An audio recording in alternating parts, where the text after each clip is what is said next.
series is basically a policy-oriented research series that we present. And as you know, that Foundation for Economic Growth and Welfare set up about 3 years back. The focus and the objective is research-based policy advice. So in this 2 years of COVID that we have had, we have made efforts that people across the world come and speak to us on policy issues. We have been very fortunate. We have had a very good mix of Indian and foreign speakers at our end. We have also had the privilege of two Nobel laureates spoken to us. And today, in that very series, we have Professor Michèle talking to us on a very important issue. To chair this session, we have Professor Upinder. Professor Upinder Sawhney is a professor at Punjab University, Chandigarh. She is also the coordinator of UGC Special Assistance Program at Department of Economics in Punjab University. Herself, she's been a Fulbright Nehru Fellow. She also serves as convener Jawaharlal Nehru Chair and Dr. Manmohan Singh Chair at Punjab University. And she's been a member of the Regional Advisory Group at NABARD, has taught a course of intercultural management development processes of the Indian economy at University of Warburg, Germany. Her doctoral thesis is on public enterprise in a predominantly agricultural economy, a case study of Punjab. I've known Professor for a very long time, and I thought she'll be the best one to chair this session. One of the reasons I wanted her to chair the session is that she has been a German academic exchange scholar. And Michèle, being in Germany, I thought this was perfect that Professor Upinder chairs the session. With this, I hand over the session to you, Professor Upinder. Thank you, Professor Charan Singh. Good evening to all. I thank EGROW and Professor Charan Singh for inviting me to chair this session on a very pertinent issue of impact of COVID pandemic on women's employment. The impact of COVID has been all pervasive on the lives of the people, from health issues, both physical and mental, to economic hardships and losing employment, etc. The burden of managing families in such circumstances has been far greater for the women than men.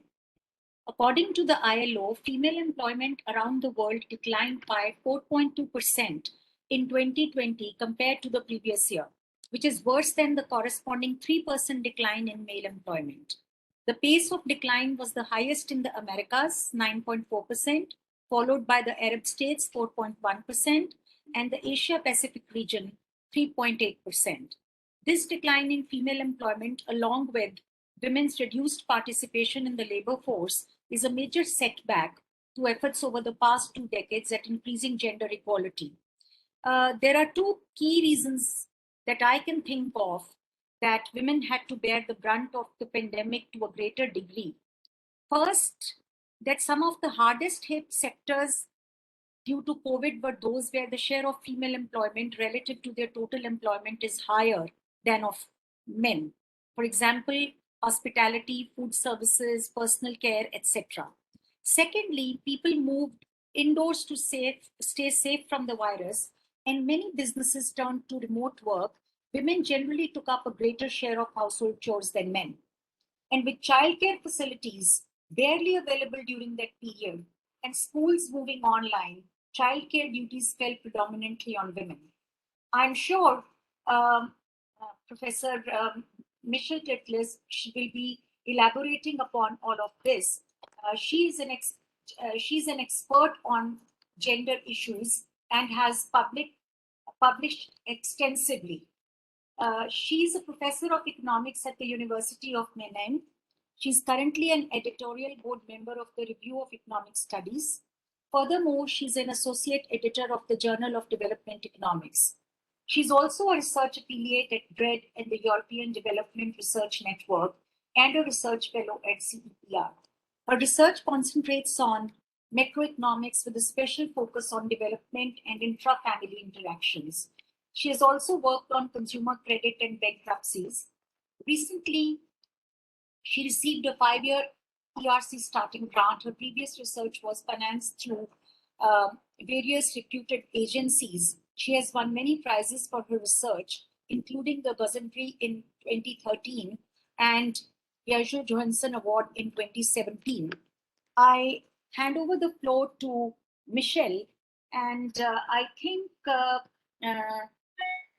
Michèle, will you be taking around 40 minutes or so? Yeah, or as you prefer, but. Okay, so we will be left with some 10 to 15 minutes of Q&A. So I would request all the participants to be ready with, and they can put their questions in the dialog box so that they can address it to me directly so that I can forward them to her. Thank you, Michèle, and thank you, Professor Charan Singh, once again. Well, thank you. Thank you for this, excuse me. Thank you for this very nice introduction, and thanks for inviting me. It's a pleasure to be visiting virtually in India. So let me start by sharing my slides. Here they are. Can you see them? Can you see the slides? Yes. Okay.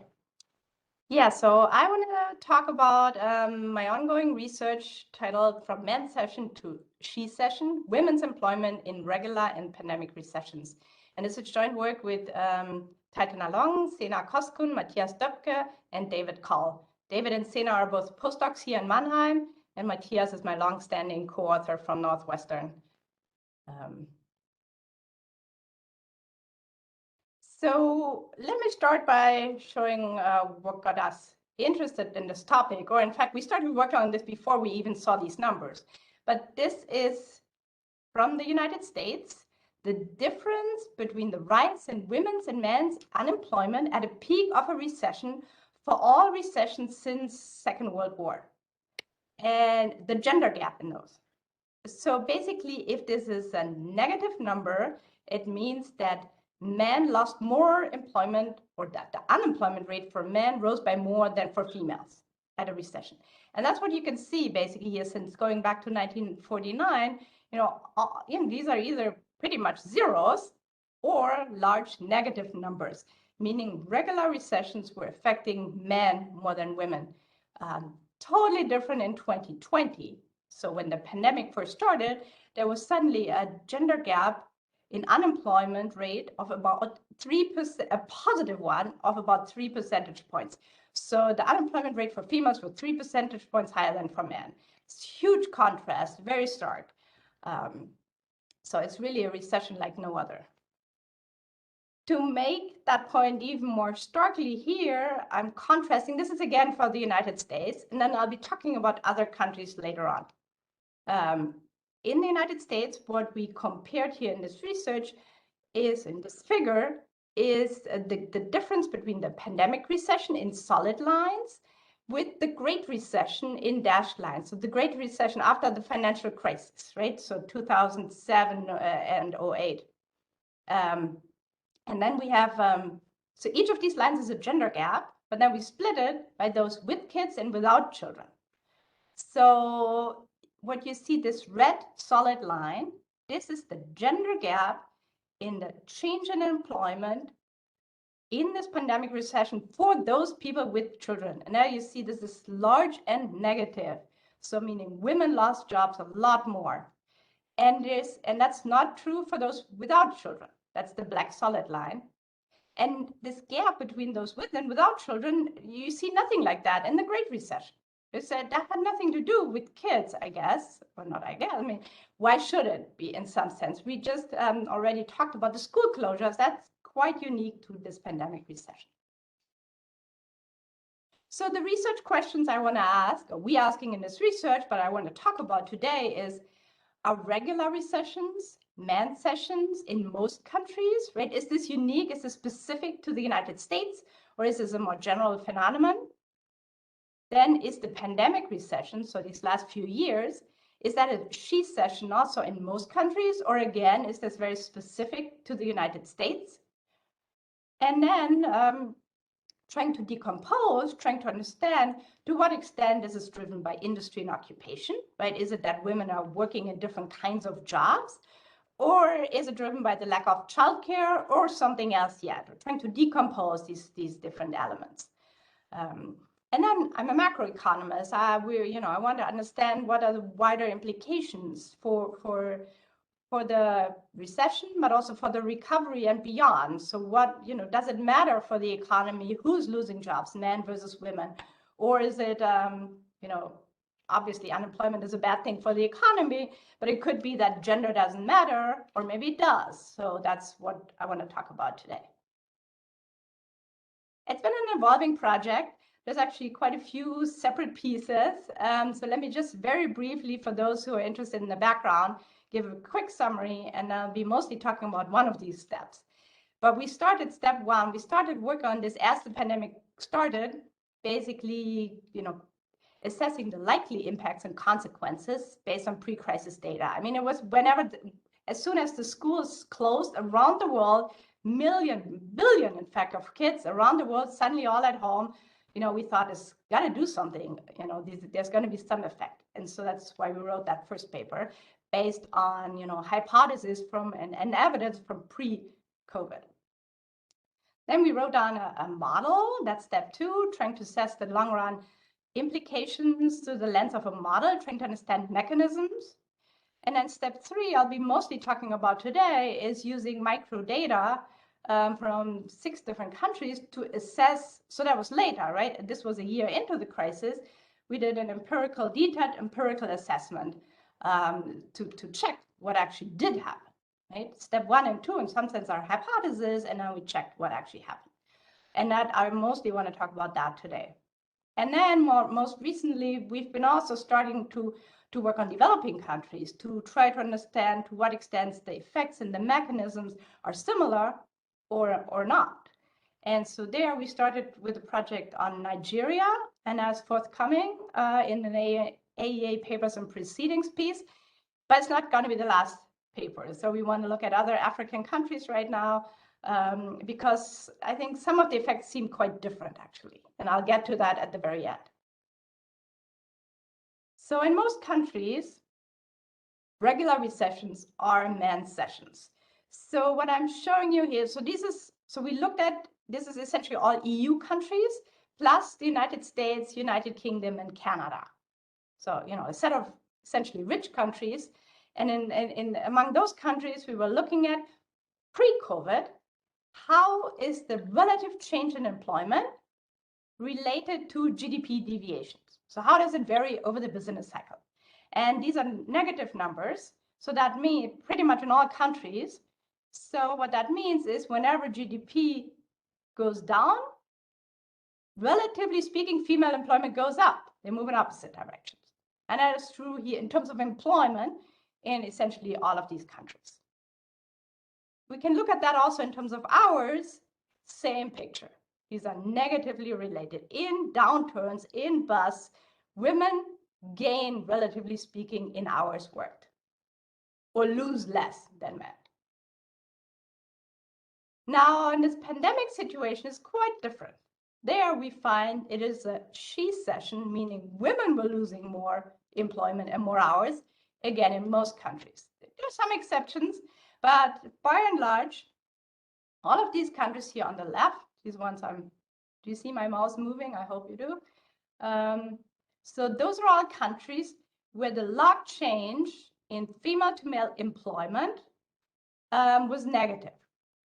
So meaning the women were losing post-pandemic now or during COVID. Basically, we looked at data from the second and third quarter of 2020. And by the way, the situation is very dynamic. So these are results from 2020. Already in 21, of course, we had some recovery in many countries. But then, there are more waves now in 22. So there's lots of stuff going on. So I'm not saying it's all linear or, this is the end of the story. These are results from the most severe economic recession that happened in 2020. So in terms of employment, in most countries is a she-session. Same in terms of hours. Again, female hours declined by more than male hours. Of course, there's some exception. You see some countries here on the right where the numbers are positive. So those are countries where men lost more. So let's think about that for a second and compare it to regular recessions. So what we did here, what I'm trying to convince you here is that even in those countries where the pandemic led to still a mancession, it's a less pronounced mancession than usually. So on the x-axis here, I have the predicted change in female to male hours, just predicted based on the overall employment losses. And then extrapolating from the past, how much would men versus women have lost in terms of hours worked? And on the y-axis, I have the observed change in female to male hours. And if this was a normal recession, all these countries should be on the 45-degree line. That's the red solid line here. But as you can see, they're not. They're all essentially to the right, meaning it's a more pronounced female or she session. So even those countries where it's still a man's session now. So for example, Sweden here, it's a less pronounced one than normal. Was there a question? Okay, it seems like I'm hearing some noise, but. So I already alluded to the importance of childcare, but industries matter too. So returning now back to the United States, this is again the Great Recession, right? So that we can contrast it to something more that we're more familiar with as economists. So in the Great Recession, if I'm sorting all industries by their cyclical volatility, how volatile in terms of employment are different industries. So construction is very volatile. That's why it's here on the right. Manufacturing is very volatile. That's why it's on the right. Education, healthcare is usually not volatile at all. So which of these industries lost most in a Great Recession, most employment in the Great Recession? Well, those are the construction and manufacturing, those with the high cyclical volatility. Those happen to be also those industries in which mostly men work.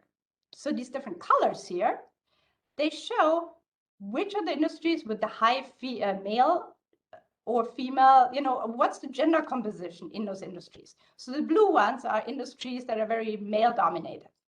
The red are very female dominated, at least in the United States. Of course, there's also some country differences in sort of which occupations, who's working which occupation. Although construction, I think in most countries is very male.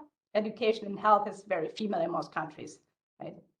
So what you can see is that the male industries usually, are hit a lot more, and the female industries in the Great Recession were very sheltered. Now let's look at the same picture from the pandemic situation, the pandemic recession. Totally different picture. So the x-axis is the same as before, but now you can see all of these blue industries, manufacturing, construction, information, and transportation, they all moved up, meaning the log change in employment, right? The employment decline is less, usually, right? So they used to have or in the Great Recession, had really large employment losses. That's not the case in the COVID recession, at least not in the United States. Versus leisure and hospitality here, very female industry. Well, that, was usually in the Great Recession was very sheltered, or at least not a very large employment loss. Well, that took the biggest hit. That is the fact that industries matter is not just specific to the United States. So this is again our same sample of countries, all these European countries plus the UK, Canada, and the United States.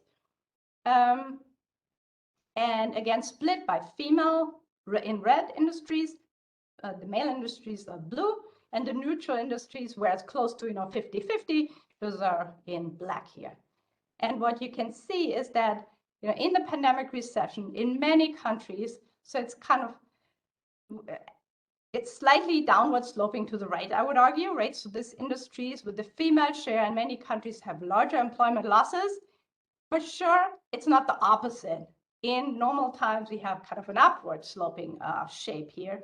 And in this pandemic recession in many countries here, we see that the female industries are equally or more affected. Then we looked at what is this? So, okay, so I showed you that industry matters. In a picture, then we try to assess this a little bit more systematically by running some regressions and trying to isolate factors that are, important for employment declines across countries in the same sample of countries. Again, so I don't want to generalize too much, across or beyond this sort of our sample of relatively rich countries, because I think in some other parts of the world, some other factors might be even more important. Or for sure, we haven't looked at that data. So, but what we find here in our sample of countries, for the overall employment losses, this is not about the gender gap right now. I'm just talking about the depth of the recession in some sense. That was deeper when schools were closed for more days. It's also deeper, like was the case, for example, in the United States, schools were closed for a very long time, also in Germany, not as much in some Scandinavian countries, for example. Larger employment losses are also associated with a larger share of the hospitality industry. So a country like Spain, for example, really depends a lot on tourism, and hence they had large employment losses. But also, how many jobs can be done from home? What fraction of jobs can be done from home? So that was in terms of overall employment declines.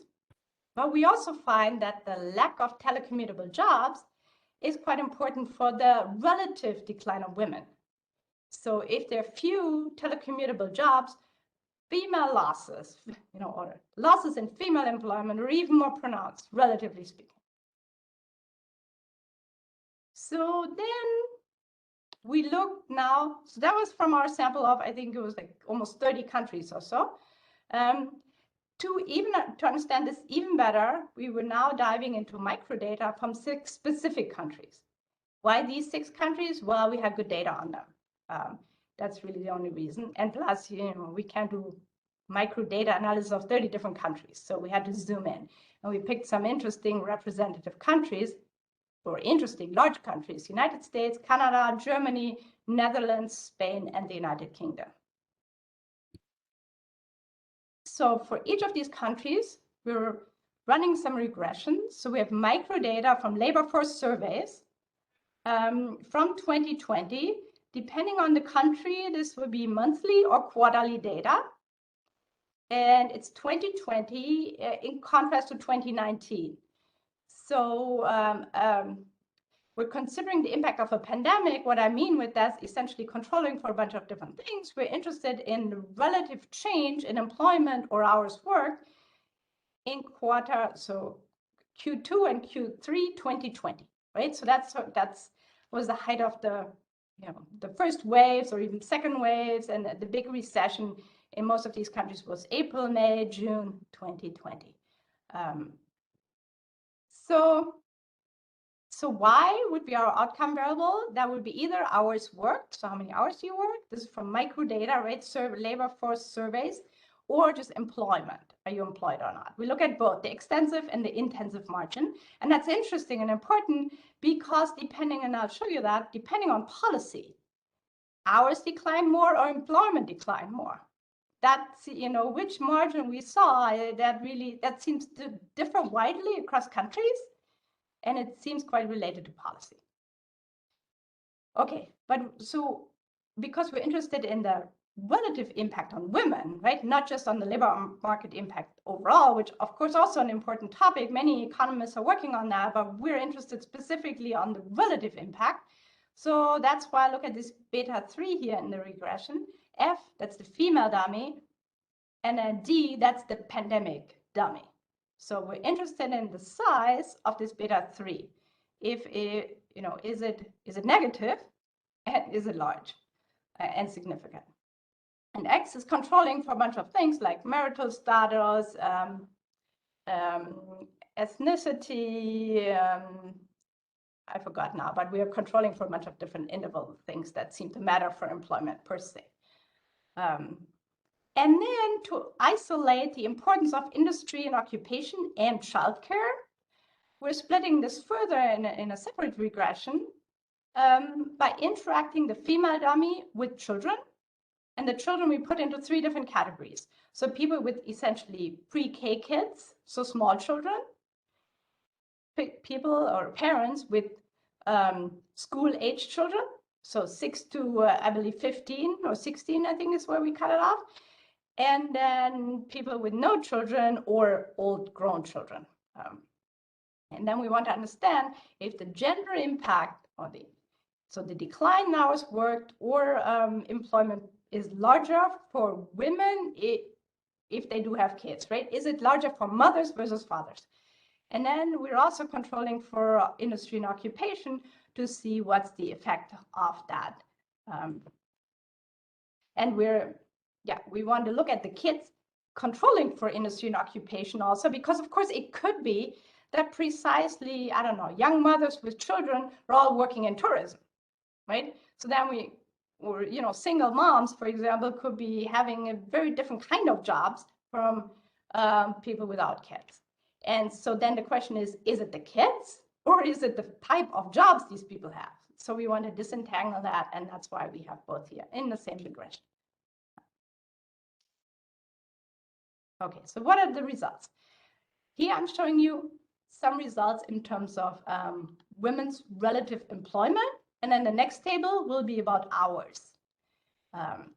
And in the paper, if people are interested in the details, this table is filled in. There are numbers everywhere.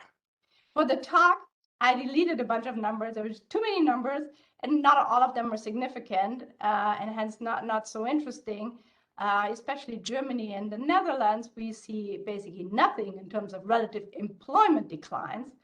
And so that's why they're omitted from this table. But what you can see is the overall employment decline, not the gender gap, the overall decline is quite large, or was quite large in the United States and in Canada. And these are really percentage points. So it is a 6% decline in employment or in the United States. And then if we're controlling, and then the remaining coefficients here and the rest of the table, these are all gender gaps. These are all the coefficients from our interaction with the female dummy. So these should be all interpreted as how many more percentage points did employment decline for females relative to males of that same type. So this is already controlling for industry and occupation. So controlling, well, so the first two numbers here for the United States and Canada, this is just looking at the impact of industry and occupation, leaving kids or anything aside. So it is true that the gender gap was, to some extent driven by industry and occupation So controlling for that, we still have a decline though. And then the question is, how much of that is related to kids? And what we can find here for the United States and Canada is that it's the school-age kids that matter, not the pre-K kids, not the small children. So mothers with school-age children, their employment declined almost 2% or 1.8 percentage point more than fathers of these same kids. So fathers of school-age kids, relatively speaking, were not suffering as much, both in the United States and in Canada, but not in these other countries. In the other countries, however, we do, in quite a few countries, we do see large declines in relative hours. And I already talked about policy beforehand. It seems, a lot of countries, especially European countries, had very pronounced short week work schemes, where basically the government was paying people salary or taking over people's salary to stay at home for a while, but not quit that job or not be fired. So basically it's an employer who can ask for government compensation to keep these people on the payroll. So then of course you see a large decline in hours, but not in employment, because they're not losing, technically speaking, not losing their jobs, but hours decline. And whose hours was declining? Again, in all of these countries, well, again, in Germany and Netherlands, we also have a very small sample. So their sample size is a little bit of a problem there.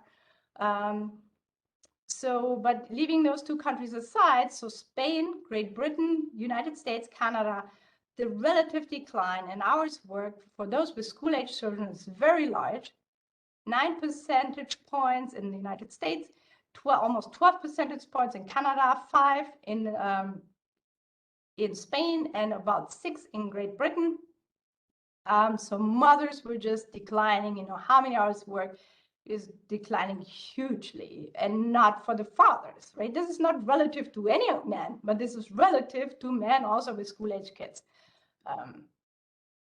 And here we do find a little bit in terms of pre-K kids, but it's not as pronounced. And here my interpretation is that so with school-age kids, they're already a little bit older. Female labor force participation, and especially full-time work, is of course much higher among those with school-age kids than among those with 1-year-old or 2-year-olds. So among the families with really small children, there's already a substantial fraction of those, even pre-pandemic, not working or working only part-time. And then of course there's a little bit more room, more wiggle room to absorb the extra childcare needs. And for sure, the schools were all suddenly closed with the, childcare arrangements also. Maybe it was already your mother taking care of the kids, and maybe that's not suddenly closed, right? The closures were affecting schools in some sense also even more in a most pronounced way. Okay, so moving on, let me briefly contrast this again with the Great Recession in the United States. Here you can see everywhere. So we did this. This is the same kind of regressions that I just showed, but only for the United States. And again, in terms of hours and in terms of employment, and with and without work type controls. But no matter how we do it, what you can see, all of these numbers are positive. And by the way, they're all significant. These are p-values in parentheses. They're all extremely small. So no matter how you do it, no matter how you cut the data, the gender gap during the Great Recession in the United States was in favor of working women. So relative, at least, or disadvantaging men in a particular way. I mean, that's just a different way of saying the same thing. But women's employment was not losing as much, versus here in the pandemic situation, these are by and large, they're all negative numbers. So huge contrast. And we try to decompose the channels. And again, in terms of employment and hours for everyone. And then we did it specifically for those employed prior to the pandemic. And we find quite a role for each channel. Maybe most interestingly, if you look at this last row here, so the childcare channel is about 20%. It's a little bit lower than what we expected, to be honest. So my prior it's going to be like 50% or so. That was not the case here. This is for the United States specifically. Industry and occupation, that played quite a role. So 50%, it's all the women working in restaurants, and there's flight attendants, or as massage therapists, yoga instructors. All of these jobs were lost, and these are all jobs done by women, and that matters hugely in the United States. We also find a residual. So meaning even controlling for children and controlling for industry and occupation, there still is a gender gap. And I find that a little bit of a puzzle. One possible hypothesis is that, even without kids, people are scared of infecting themselves. If you're not quite as dependent on the money, you might just want to quit your job just for your own personal safety and health. And often it is women who earn much less, they contribute much less to family income. So if her job is a little bit just an add-on, but doesn't contribute all that much to family income, she might as well quit just to have, less exposure to the virus. But that's just a speculation, to be honest. But there is a large residual, so that's waiting for an explanation and more digging. Let me now briefly show you how this gender gap moved over time in the United States. Again, focusing on 2020. So, and we have two pictures here again. The first one on employment, the second one on hours.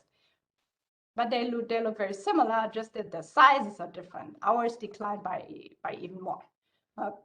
So what you can see, this huge impact first in April, and then it gets better. So this is a gender gap again. So already by basically the end of 2020, the gender gap was close to sort of back to normal.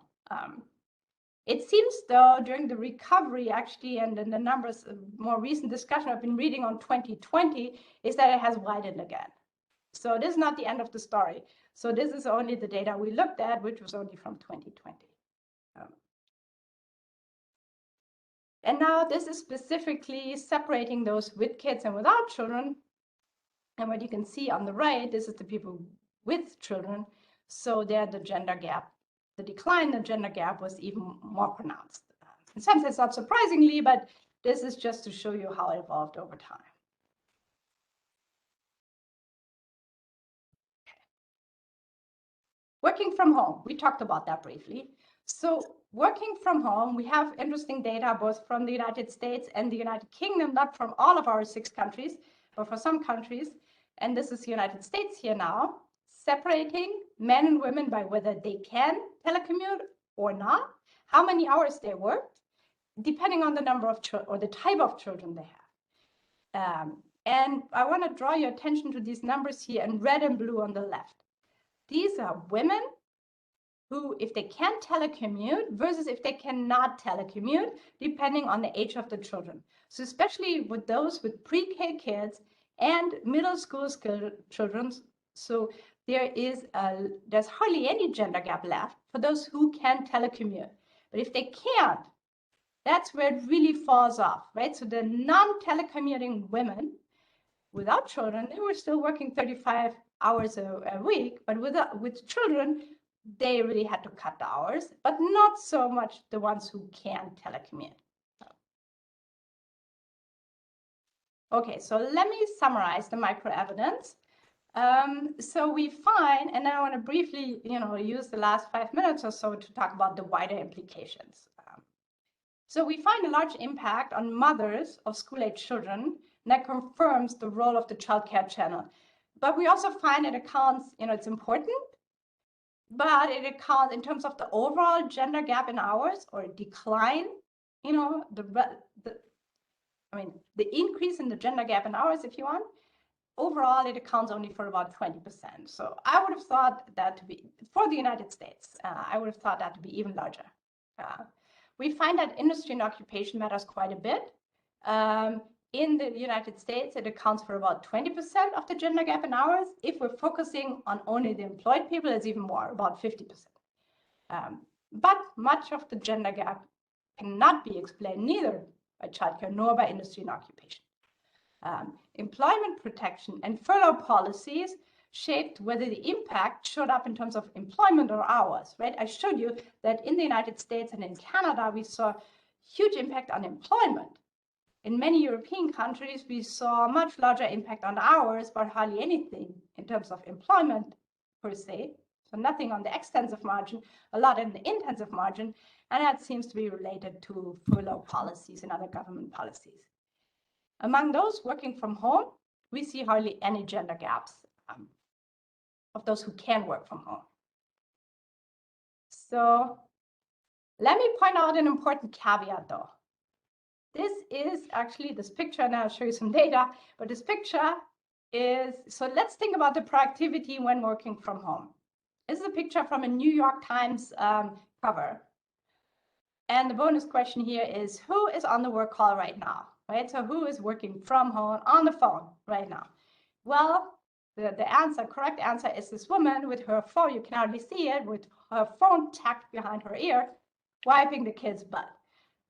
And the guy is sitting in a nice office on a beautiful desk with a laptop, and he has a good time working there from home. So what does it mean for productivity? If this is home office for women and this is home office for men, what does that mean?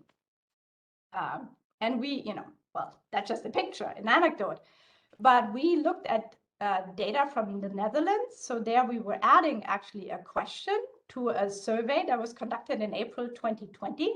We're asking parents or anyone, well, if they were working from home, what fraction of time working from home they were simultaneously watching children as a primary caretaker, depending on the, and this is micro survey data, so we also know a lot about the kids.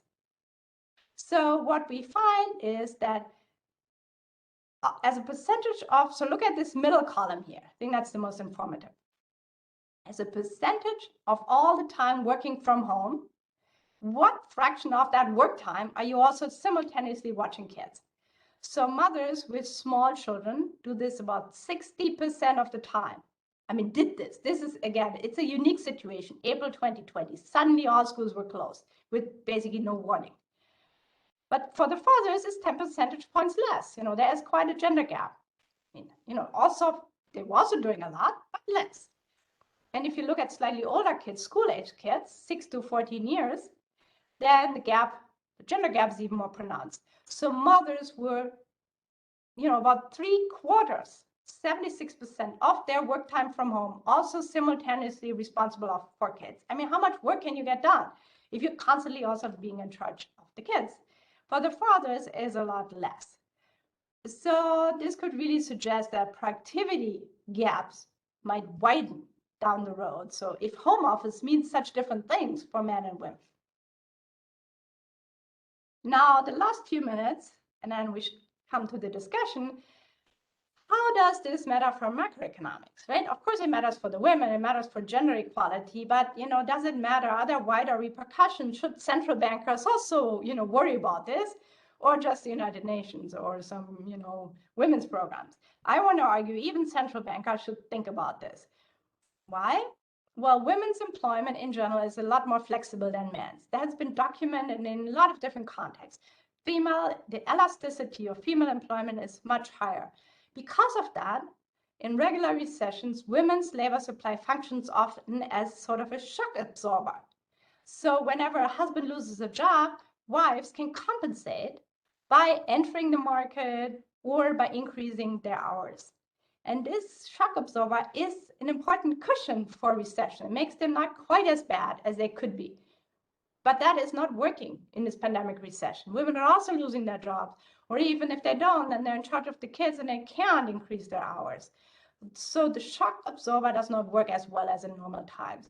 And that should have macroeconomic repercussions. It should make the recession deeper than normal. It should also mean that fiscal policy should matter even more, right? So labor supply would drop more rapidly. And then also, the decline in labor supply is likely to be more persistent than normal because women are also more likely to just leave the labor force. So if women lose a job, you know, even if times improve, if they stay at home, watch the kids, you know, they're less likely to re-enter than a man who loses a job. So that's why this matters beyond gender equality. And then very briefly at the very end, some first results we have for developing countries. Specifically, we were looking at Nigeria. I mean, so two thoughts on developing countries. How is that different from high-income countries? There are large differences in occupational and industry structure, right? It's not the same structure. There's more manufacturing, less service sector. That means also less potential to work from home. In terms of policy responses, especially the school closures, though, that was very pronounced around the world. You know, even the poorest countries were closing, as far as I know, were closing their schools, and some for even longer. So in the countries we analyzed so far, specifically Nigeria, the school closures also tend to have a disproportionate effect on women's employment. So similar to the United States. But then the recovery looked different. So in fact, in Nigeria, we found that during the recovery, so schools are back to normal, economy is picking up again, relatively speaking, women were gaining a lot of employment. And in fact, they were working more than pre-pandemic. And here the hypothesis is that income effects are quite important in very poor countries. So a lot of the rich countries, there was huge transfer policies, a lot of government money being thrown around. You know, in the United States, but also in Europe, there were just huge government programs of transferring money to all those who were not working because of the pandemic. That is less the case in poorer countries. And then income effects would matter more, right? So if a family just completely lost, you know, their income during the pandemic, and now jobs are back to normal, then they may have to the women may have to work more than pre-pandemic to make up for the lost income. But yeah, that remains to be investigated, whether that is really what's going on. So let me summarize. The pandemic recession is really a she-cession in many, many countries, in most countries. Industry and occupation, as well as childcare, are the main explanations, but not the only explanation. There is room for more. There is a residual, even once you control for this. Policies such as furloughing schemes, they matter a lot, especially in terms of whether it shows up as employment losses or hour losses. And then the ability to work from home greatly mitigates the impact of a pandemic on working women. All of this matters for the shape of the recession and for the recovery. But of course, it also matters for the evolution of gender equality in the labor market and how this would evolve in the long run. And that remains to be seen. Okay, well, thank you very much. And I'm very much looking forward to questions and further comments and a good discussion. Thank you, Michèle. We've had a very enlightening session, and the terms man session and she session are very interesting, coined by you and your team. And you have given us a good insight into the impact of COVID on employment of women compared to other kinds of recession, notably the Great Recession. And we've also observed that the school closure has had the sharpest effect on women's employment, both in the high income and the low income countries.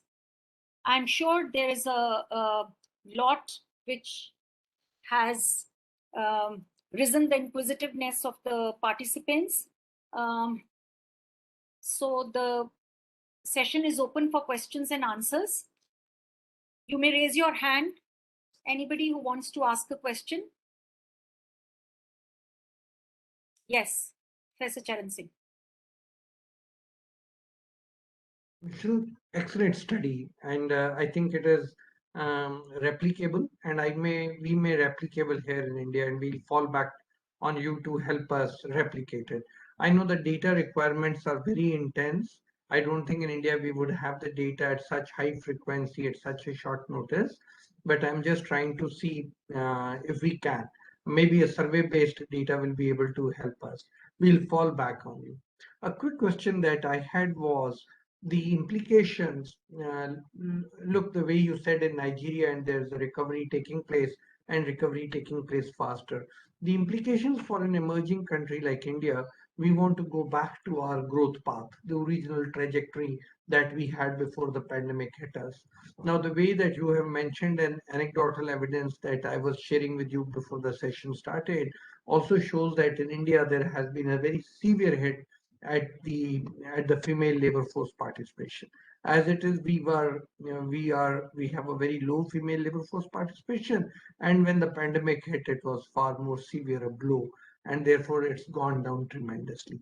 Now, the question that I had was, anything that you have analyzed, what would be the macroeconomic implications of this fall, as well as the rise that will take place?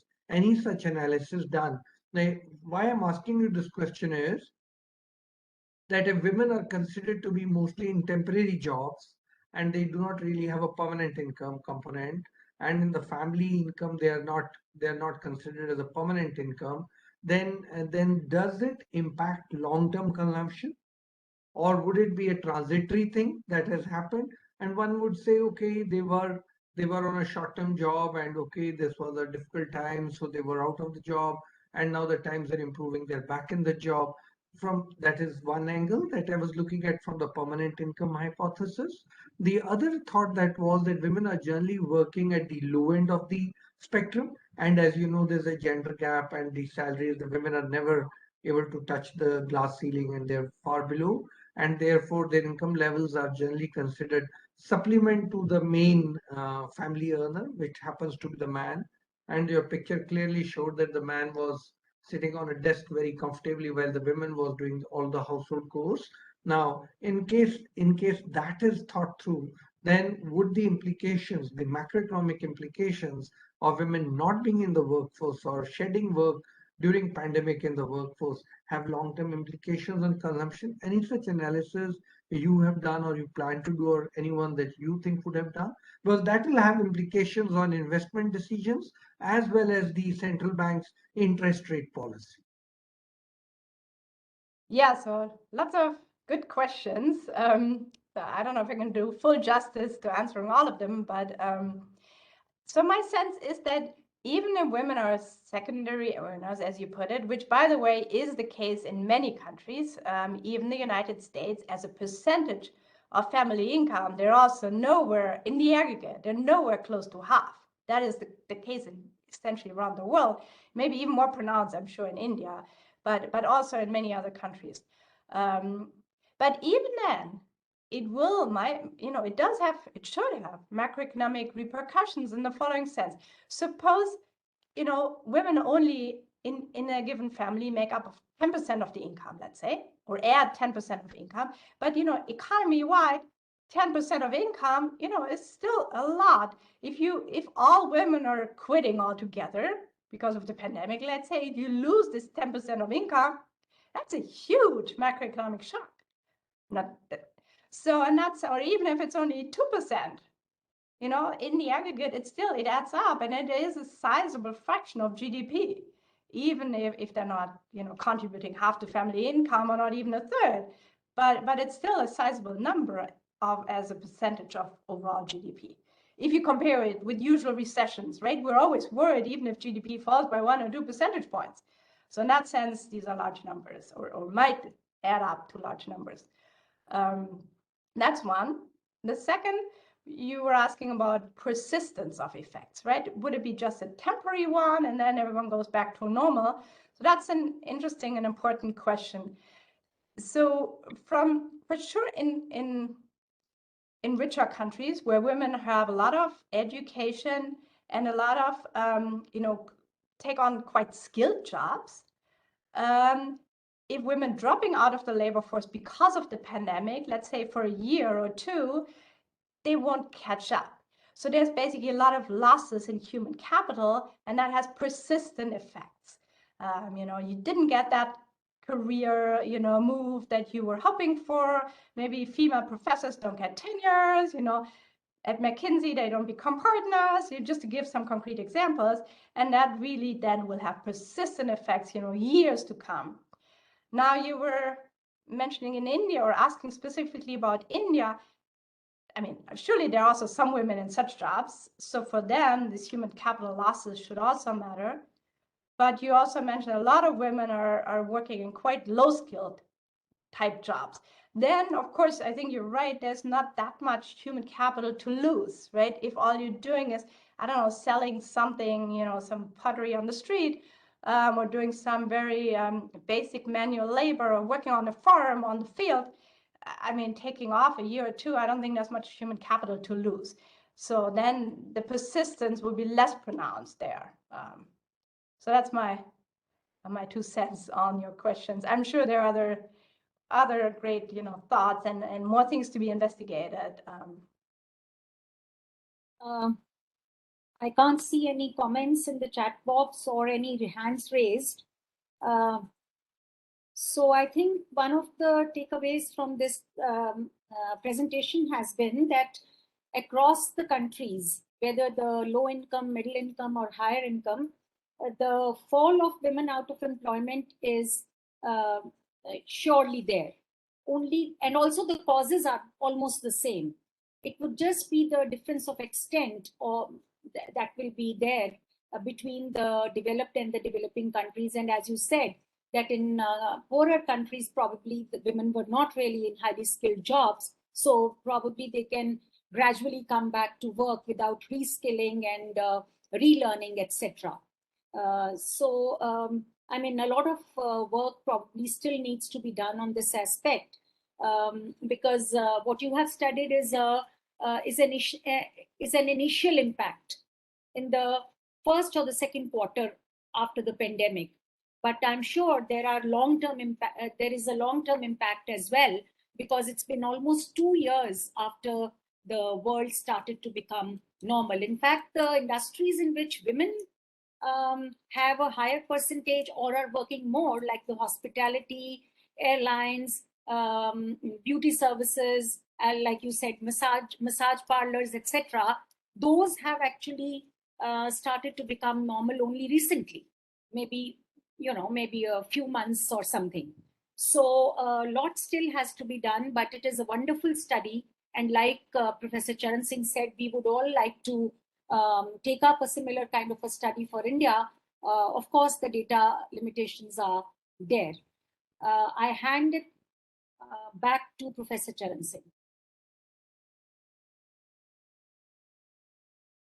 Michèle, Professor Michèle, I must thank you for an excellent study. I look forward to, as I mentioned to you, undertaking a study like that in India. And we are going to prepare our own research proposal based on what you have done. Incidentally, we were planning to, as the pandemic was unfolding and we were watching it all, and the concerns that you had children at home and who's devoting all the time were the concerns we also had in India. And we were very worried that it can have sociological implications.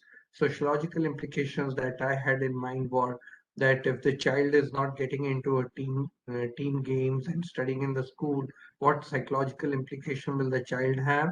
And then when the society opens up, will the child really fit into the society, and how will the child fit into the society? The other thing was, if suddenly there is job losses and India doesn't have big houses like you have in the Western world, small houses, and in a small house, you find everybody's packed, the father, the son, the grandparents, and everybody's packed. What does it do psychologically to the women at home? Because women are generally confined at home, and suddenly every activity or the break that a woman would get with the man folk going out for job would change, and this would put lots of stress on both the partners, especially the women, because she has to cook all the meals and things like that. There was also a feeling that the elderly in the family, especially the elderly women, would be under much stress, and how would they cope up? So we were looking from the sociological angle and the psychological angle of this. In India, we also had lots of reverse migration. As you know, India is not as rich as the countries that you have in your sample. We have people far below, and our per capita income is less than $2,000. But there was lots of reverse migration. People who had worked in the cities had gone back to the villages. And when the first wave got over and the second was worse, people had yet not come back to the towns to work, and therefore jobs in the towns were suffering. Now, my worry was that while the men may adventure out and come back in the city, the women folk will stay back in the rural areas or their native place and not come out. Now, the women who are staying back in their native place, will they come out, and when will they come out? That was the thought that was in my mind when I was looking at the consumption pattern. So if the women doesn't come out, the children don't come out, and the children are then in the rural village area, their studies may suffer and they may not go to the school. So what implications will have in terms of human skills over a longer period of time? Would we have created a dent in the growth pattern and the education, this segment of the society, the children of the migrant labor, not going to the schools? So I think your study has triggered so many thoughts while we were thinking about this in isolation at our end in an emerging country. Your study has given us sort of a way, a path which we can follow. So I must thank you for your work, as well as agreeing to share your work on a Friday with us today. That's so kind of you. So I must also thank all the participants who have joined us today to discuss this important paper. Next week, we have another paper with us of Professor Sukhpal Singh. He is from IIM Ahmedabad, and his co-partner, co-author is from TIS Mumbai. They are presenting on reverse subsidies, especially the global value chains and in textiles. So the global value chains in textiles, the reverse subsidies is something which we'll be discussing next Friday, same time, 4 to 5:30.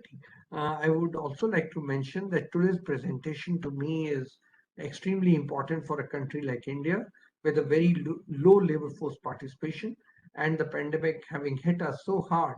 Maybe The participation has gone much lower, which has yet to be captured through surveys. The presentation will be available on our website tomorrow by noon. So you're most welcome to have a look at it and share it with friends. We are going to do so in our country. We are going to also put it on the Twitter and discuss about this important paper and its implications. With that, let me thank Professor Upinder for chairing the session so well, and Professor Michèle for coming and spending time with us, and all the participants to be here with us in this session. Thank you very much. Thank you. Thanks for having me. Thank you. Thank you.